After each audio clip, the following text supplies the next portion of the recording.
I use visualization through my vision board to keep myself reminded of where I want to go and what I want it to look and feel like. My vision board is usually created once a year, and it is images and cutouts of my biggest heart's desires. And I look at them every day. I keep them in a place where I'm sitting. It keeps me focused on my goals and energized, knowing what I'm working towards. I feel like a vision board should be a mixture of what you actually feel is attainable and would make you really happy, but then things that you feel that are extraordinary. And I think that balance keeps it interesting.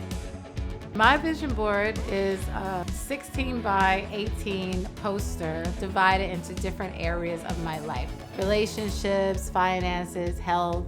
And I did the old-fashioned way of just like cutting out magazine images or pieces of words that inspire me. Obviously, New York Times bestseller is all over that board.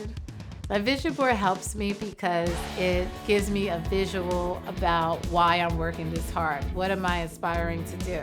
It creates a picture of a fuller life, and it's a reminder to me. I think it's good to be reminded of your dreams.